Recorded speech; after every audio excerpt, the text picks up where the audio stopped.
Tadi sebelum jeda Bung Andre menjelaskan bahwa Pak Prabowo ini dipasangkan dengan siapapun, surveinya sampai hari ini tuh tinggi ya. Tapi itu survei LSI ya, dan kemungkinan LSI yang dirilis hari ini. Ya, kemungkinan besar itu.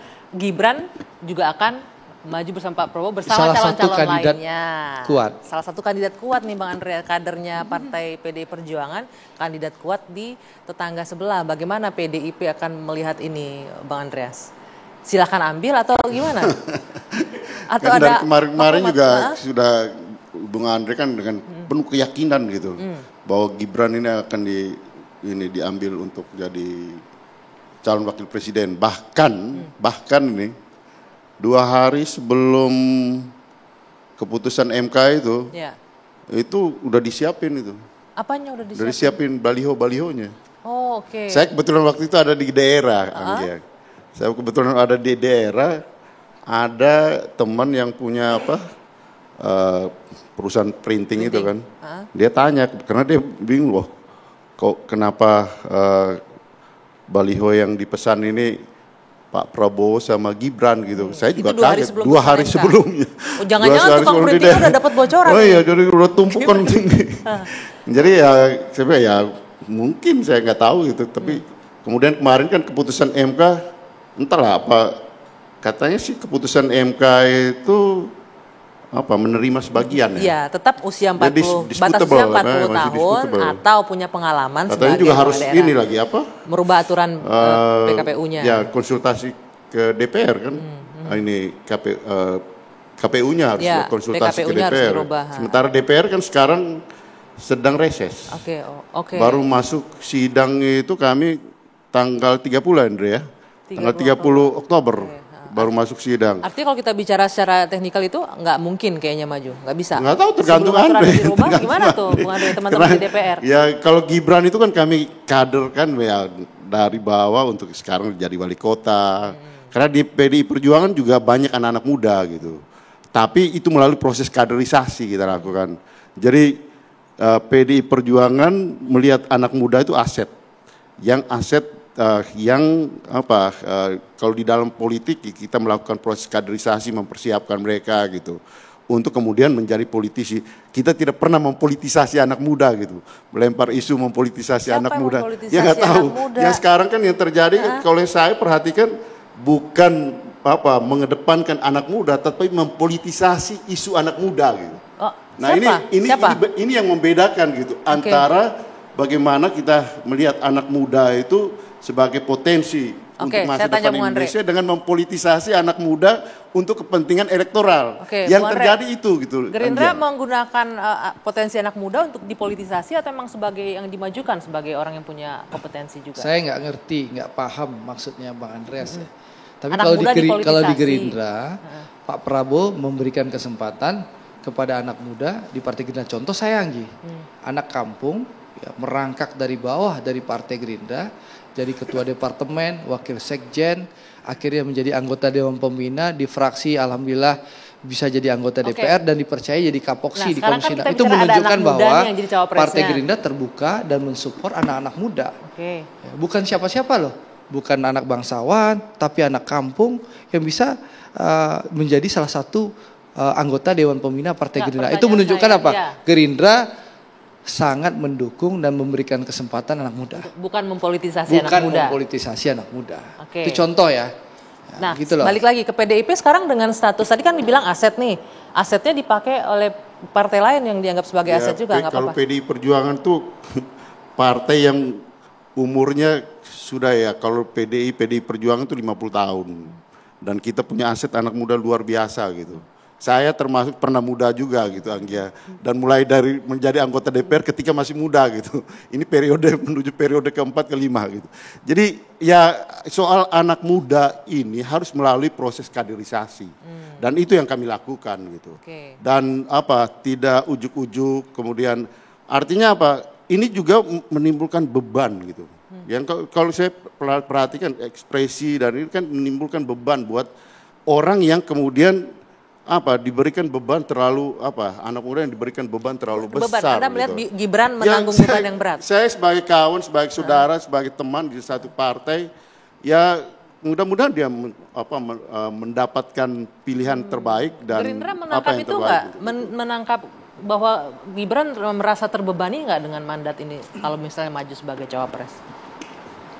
Ini kan usulan ya, Anggi. Jadi ada berapa nama yang diusulkan oleh partai maupun kelompok masyarakat dan relawan. Nah, di rapat Koalisi Indonesia Maju yang terakhir itu disepakati 4 nama. 1 dari luar Jawa, 1 dari Jawa Timur, 1 Jawa Tengah, 1 Jawa Barat. Itu yang diumumkan oleh Pak Prabowo dalam rapat terakhir Forum Ketua Umum Koalisi Indonesia Maju. Nah, nama Mas Gibran itu nama yang diusulkan oleh berbagai partai yang ada di Koalisi Indonesia Maju dan juga dari relawan-relawan Pak Jokowi maupun relawan Pak Prabowo yang menyampaikan aspirasi itu kepada Pak Prabowo. Nah, Pak Prabowo tentu menampung seluruh aspirasi dan menyampaikan dalam forum ketua umum. Nah, apakah nanti nama Mas Gibran dipilih atau bukan, saya terus terang juga belum tahu. Karena itu bukan kewenangan kami. Karena kewenangan itu ada di tangan forum ketua umum partai politik. Baik. Nah, jadi percuma kalau Anggi tanya sama saya. Paling yang bisa saya sampaikan, tunggu Bang Zulhas pulang.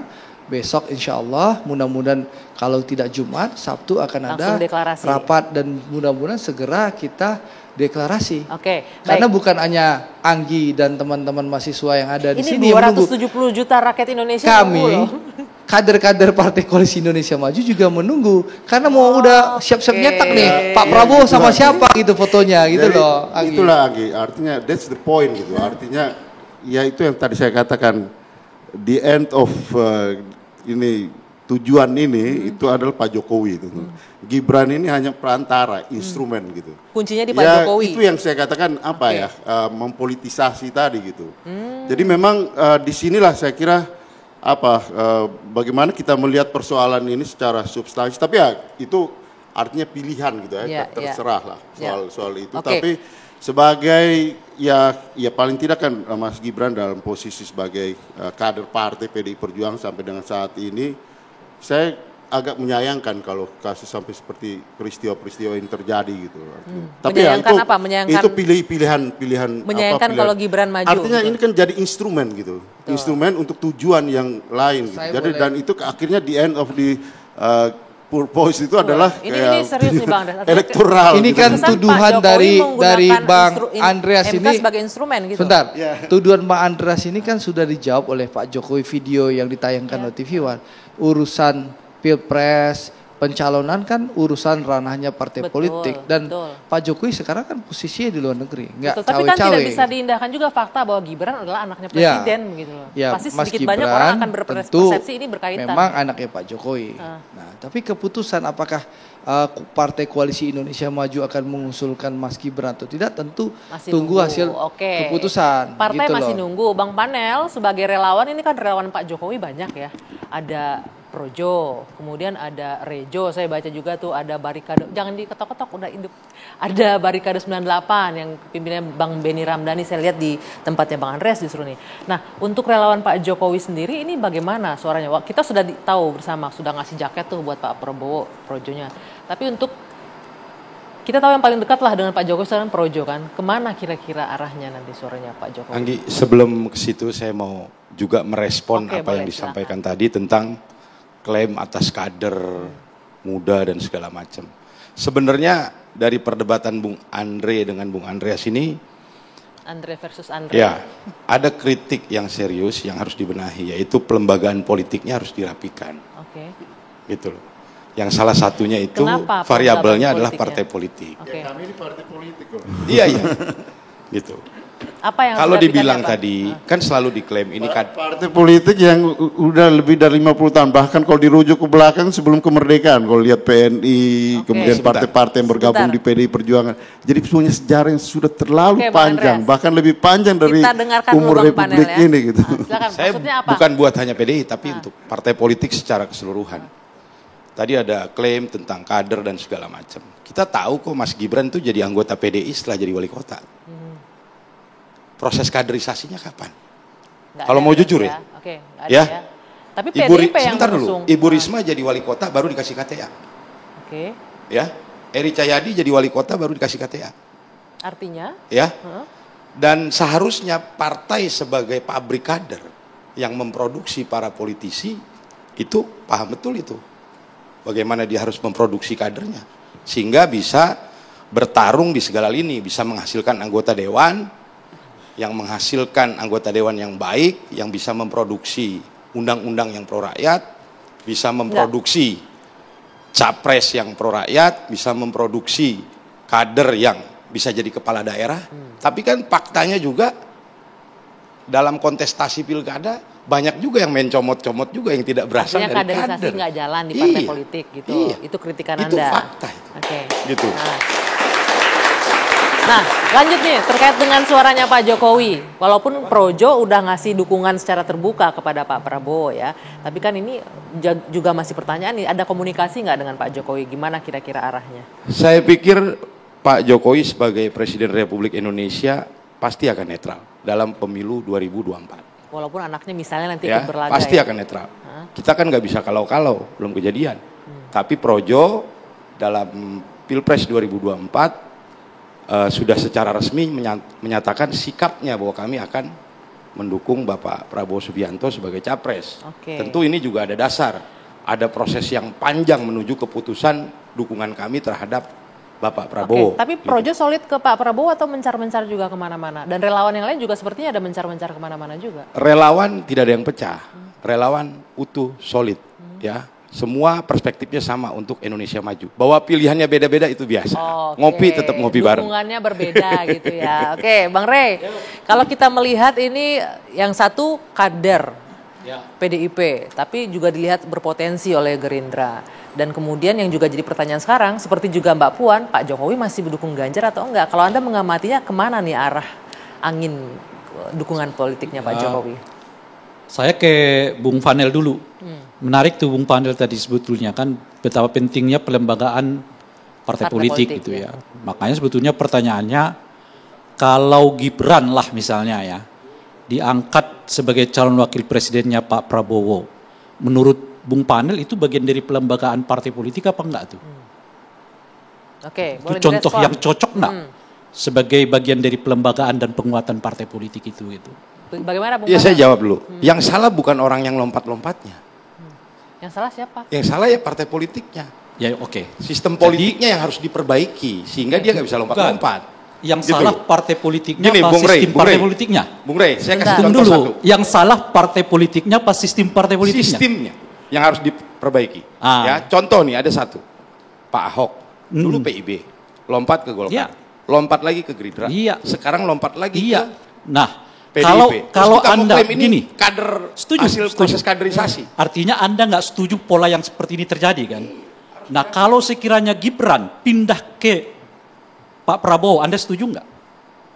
Sistemnya hari ini masih memperbolehkan nggak? Enggak. Sistemnya masih memperbolehkan nggak? Karena Anda mengatakan Anda nggak setuju sebetulnya dengan pola ini, saya itu bilang harus diperbaiki. Iya, setuju saya. Tapi cara memperbaikinya kan salah satunya mengatakan cara-cara yang seperti ini saya nggak suka. Jadi harus jangan dimulai dari diri Anda dong, ya kan? Saya bukan orang parpol, Bu. Saya ngomong sama orang parpol. Jadi Anda suka nggak pola-pola yang seperti ini? Jawabannya menurut Anda itu nggak bagus untuk pelembagaan partai politik. Kalau sekiranya Gibran pindah dari PDI ke pasangannya Pak Prabowo, maka mestinya Anda tampil di depan untuk mengatakan sebagai anak muda, saya tidak suka cara-cara yang seperti ini karena ini tidak bagus bagi pelembagaan demokrasi di Indonesia. Gitu dong. Artinya jangan ada standar ganda ya Bang Rey ya. Di situ. Nah, sekarang kita masuk ke pertanyaan tadi. Nah, tapi pertanyaan ini dijawabnya nanti ya. Kita harus jeda dulu sejenak. Dua sisi akan kembali saat lagi. Saya bukan suka, nggak suka loh.